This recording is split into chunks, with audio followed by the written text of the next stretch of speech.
مذاہب کی طرف کوئی حنفی نسبت رکھتا ہے، کوئی شافعی نسبت رکھتا ہے، یا کوئی مالکی یا حنبلی، لیکن وہ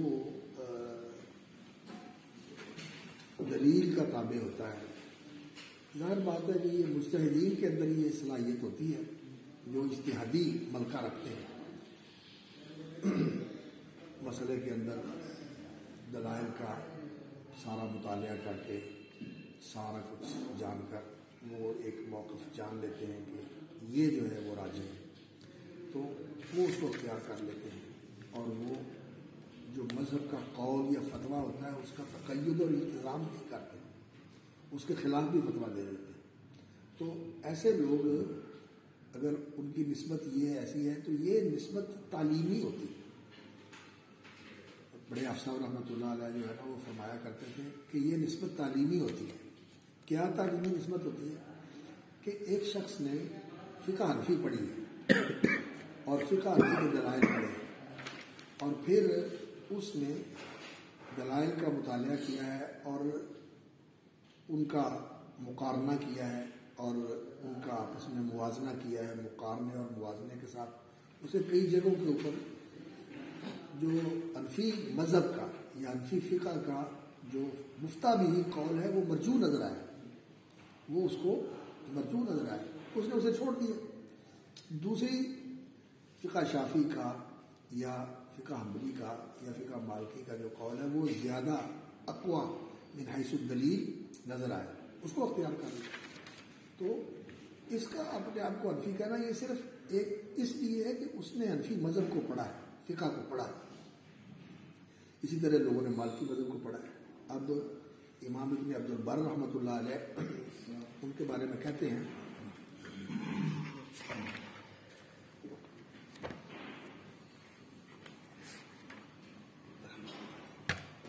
کہ وہ مالکی مذہب، اندلس میں مالکی مذہب تھا، انہوں نے مالکی مذہب پڑھا، لیکن پھر ان کا رجحان جو تھا وہ شافعی مذہب کی طرف ہو گیا، اس لیے کہ شافعی مذہب کے اندر بنسبت مالکی مذہب کے امام شافعی رحمۃ اللہ علیہ کو جب دوسرے دلائل ملے، جو ان کا قول قدیم ہے نا امام شافعی کا، وہ تقریباً مالکی مذہب کے مطابق، امام مالک کی فقہ اور امام شافعی کا مذہب قدیم تقریباً قریب قریب ہے، آپ کہہ سکتے ہیں کہ 80% ایک جیسے، 80%۔ لیکن پھر جو ان کا مذہب جدید ہے اس میں آ کے انہوں نے دیکھا کہ بہت ساری چیزیں ایسی ہیں جو امام مالک رحمۃ اللہ علیہ کے پاس نہیں تھی، مجھے ملی ہیں، پھر اس پر عمل کیا۔ انہوں نے وہ قول جدید کے مطابق فتویٰ دیا مصر میں جا کے۔ یمن کے اندر، بغداد کے اندر جو ان کا فتویٰ تھا نا وہ قول قدیم ہے، اور مصر میں جا کے پھر ان کا فتویٰ جو ہے نا جدید تھا۔ تو امام ابن عبد البر رحمۃ اللہ علیہ نے جب فقہ شافعی کا بھی مطالعہ کیا تو ان کے اندر ادھر رجحان پیدا ہوا، انہوں نے ترجیح اس کو دی، لیکن بعد میں پھر اللہ رب العزت نے ان کو اور زیادہ وسعت عطا فرمائی، تو وہ پھر مجتہد تھے، وہ مجتہد تھے، اور وہ شافعی اور مالکی دونوں کا التزام نہیں کرتے تھے، جس کو وہ راجہ سمجھتے تھے اس کا اظہار کر دیتے تھے۔ تو ان کا مالکی ہونا یا شافعی ہونا، یا جس طرح ہمارے محدثین ہیں ان کے بارے میں وہ ذکر کرتے ہیں کہ یہ شافعی ہے، امام بخاری کو بھی کئی لوگ شافعی کہہ دیتے ہیں، اور امام ترمذی کو بھی کئی لوگ کہہ دیتے ہیں، اور امام ابو داؤد کو لوگ کہتے ہیں کہ وہ حنبلی تھے، اور امام نسائی کے بارے میں بھی لوگ کہتے ہیں کہ وہ شافعی تھے۔ لیکن ان کی یہ نسبت صرف تعلیمی نسبت تھی، تعلیمی نسبت تھی کہ انہوں نے اس مذہب کو پڑھا، اور اس مذہب کو پڑھنے کے بعد پھر اس کے اندر پختگی اور رسوخ حاصل کیا، اور پھر سنت کے اندر اللہ رب العزت نے ان کو وسعت اور رسوخ، اور اللہ رب العزت نے ان کو عمق، گہرائی نصیب فرمائی، تو پھر انہوں نے اس کے مطابق فتویٰ دیا، اور پھر مذہب کا التزام نہیں کیا کہ اس سے باہر نہیں نکلنا۔ تو اس طرح کی اگر کسی آدمی کی کوئی نسبت ہے تو یہ تو کوئی حرج والی بات نہیں ہے، اس میں تو پہلے ہمارے جو بزرگ تھے یہاں بر صغیر کے، وہ فقہ حنفی پڑھتے تھے، دوسری فقہ جو ہے فقہ مقارن یہ کم پڑھی جاتی تھی، فقہ حنفی پڑھتے تھے۔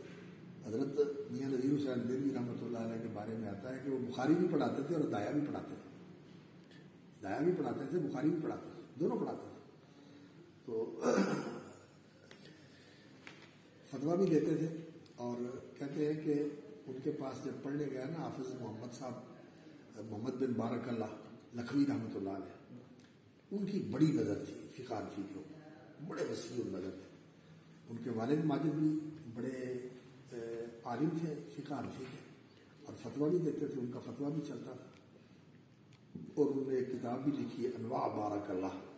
وہ انواع جو ہے نا وہ عوام کے لیے جو پیش آنے والے مسائل ہیں ان کا شعروں کے اندر سوال جواب سوال جواب سوال جواب، یہ کوئی تو پوچھے تو راک ان کا پکی روٹی بھی ہوتی تھی، اور وہ انواع بھی اسی طرح کی کتاب ہے، سوال و جواب کی شکل. اور حافظ محمد صاحب جو تھے ان کو اللہ رب العزت نے میاں صاحب کے پاس بھیج دیا. تو جب یہ وہاں گئے تو وہاں جا کر ان سے حدیث پڑھی، تو آپ صاحب کی بڑی نظر تھی فقہ حنفی کے اوپر. تو میاں صاحب رحمۃ اللہ علیہ نے فرمایا کہ یہ بندہ جو آیا ہے نا میرا شاگرد، اس کی نظر جو ہے فقہ حنفی کے اوپر میں دیکھتا ہوں کہ بہت وسیع نظر اور بہت زیادہ اس کو احاطہ ہے. یہ جو فروع کی کتابیں ہیں نا، فتاویٰ کی کتابیں فقہ حنفی کے اوپر، فتاویٰ قاضی خان ہے، فتاویٰ عالمگیری اس وقت بھی تھا، وجود میں آ چکا تھا اورنگزیب عالمگیر کے زمانے کا، اور بھی فتاویٰ تاتار خانیہ ہے، فتاویٰ قاضی خان ہے، فتاویٰ تاتار خانیہ، وعلیکم السلام، اس طرح کے جو ہے نا اور فتاویٰ کی کتابیں ہیں. ان کے اوپر ان کی نظر ہوتی تھی، ان کو پڑھتے ہوتے تھے. اب ہم لوگ تو پڑھتے ہی نہیں ہیں نا، ہمارا کام تو یہ ہے کہ سینڈوچ ہر چیز جو ہے نا بس یا موبائل میں ڈال لی اور مطمئن ہو گیا کہ میرے پاس ڈاؤن لوڈ ہے، یا پھر یہ ہے کہ کوئی سینڈوچ بنا کے دے دو، بس خلاصہ یا کٹ کے دے دو بجڑی نے، بس بس پڑھتے رہے. یہ لوگ شناور تھے، یہ علم کے سمندر کے شناور تھے، یہ پڑھتے تھے پڑھتے تھے پڑھتے تھے پڑھتے تھے، اتنی کتابیں پڑھتے تھے اور حیران ہو جاتا آدمی اس میں کتابیں نہیں ہوتی تھی، لیکن پھر بھی ساری کتابیں پڑھتے. بڑی نظر تھی، وسیع نظر تھی صاحب. تو میاں صاحب رحمۃ اللہ علیہ کی نظر بھی ایسے ہی تھی کہ اس وقت بھی عرفی عالم ہے، جس طرح وہ فتویٰ دیتے تھے فقہ حنفی کی کتابوں میں، میاں صاحب بھی ان کو سامنے رکھتے تھے. لیکن پھر وہ جہاں کسی وجہ سے حدیث کی وجہ سے ترجیح ہوتی تو وہ اس کو اختیار کرتے، وہ التزام نہیں کرتے.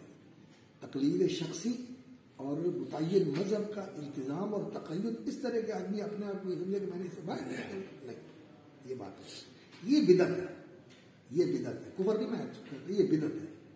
یہ بعض لوگ جو ہے نا وہ اس کو اختیار کرتے ہیں. طالب علم کے لیے یہ بات اچھی نہیں ہے، طالب علم. لیکن طالب علم کون سا؟ جو فعلاً طالب علم ہو، جس نے دین پڑھا ہوا. ہم لوگ سچی بات عامی ہیں، ہم لوگ عامی ہیں، ہمارا درجہ عوام کا ہے، علماء کا درجہ نہیں ہے، اور طالب علم بھی ہم نہیں ہے صحیح معنی. ہم لوگ تو بس اس نے کہہ دیا، اس نے کہہ دیا، اس کو دیکھ لیا، اس کو دیکھ لیا، اس کو سن کے اپنا دیا بس. یہ جو اہل حدیث فکر ہے نا، یہ علم کی فکر ہے، یہ تحقیق کی فکر ہے، اور یہ اس چیز کی فکر ہے کہ انسان کے اندر علم میں وسعت بھی ہونی چاہیے، رسوخ بھی ہونا چاہیے، گہرائی بھی ہونی چاہیے، اور اس کے جو اصول فقہ، مقاصد شریعت اور حکمت شریعت، یہ ساری چیزیں پڑھنے والی ہیں. ان کے بغیر آدمی کو صحیح علم نہیں ہوتا. تو حجت اللہ پڑھنا، موافقات پڑھنا، اعلام الموقعین پڑھنا، اور اسی طرح ان علماء کے فتاویٰ پڑھنا، ابن قیم ابن تیمیہ کے فتاویٰ پڑھنا، اور فتح الباری کے اندر جو کچھ لکھا ہوا ہے، یا ان کتابوں میں جو سبل السلام وغیرہ کے اندر فتاویٰ شوکانی ہے، اس طرح کی چیزیں پڑھنا. یہ پڑھے بندہ تو سب بندہ جو ہے نا صحیح ہے، لیکن طالب علم بنتا ہے، عالم بننا اس سے بھی اوپر ہے. لیکن اب تو کوئی ذرا کسی کو بولنا آ گیا اور اس کو دو تین باتوں کے اندر بات کرنی آ گئی تو وہ علامہ سے نیچے ٹھہرتا ہی نہیں. وہ کہتے ہیں کہ میں علامہ بن گیا ہوں. یہ علامگی جو ہے نا یہ جہالت ہے، اور یہ القاب جو ہے انہوں نے بھی لوگوں کو اندھا کر دیا ہے، ایسے ہی لقب دے دیتے ہیں. انسان کو طالب علم بننا چاہیے. تو ایسی نسبت جو ہے نا، اس نسبت کا کوئی حرج نہیں ہے، اس نسبت کا کوئی حرج نہیں ہے، یہ نسبت ٹھیک ہے، یہ تعلیمی نسبت نسبت کی جاتی ہے حنفی کی طرف، اس لیے کہ صرف یہ ناف کو پڑھا ہے. ویسے تو بتاتے خود یہ کہتے ہیں حدیث ہے، لیکن نسبت بس یہ ہے کہ نہیں، وہ عملاً منفید ہے، عملاً منفید ہے. انہوں نے حجت اللہ میں بہت ساری چیزیں جو ہے نا ان کو ترجیح دی ہے، لیکن ان کا عمل اس کے اوپر نہیں کیا. عملاً منفید ہے، عملاً منفید ہے، فقہ حنفی کے اوپر عمل کرتے ہیں. اختلاف بہت زیادہ کیا نا، دیکھو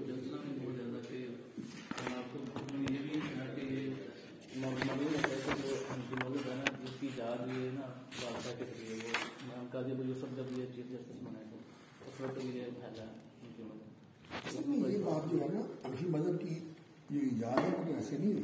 حنفی مذہب جو ہے وہ فقہ ہے جو کوفے کے اندر رائج تھی, اور ابن ابی لیلہ اور سفیان ثوری اور امام ابو حنیفہ ان سب کے فتوے جو ہے نا ملتے ہیں.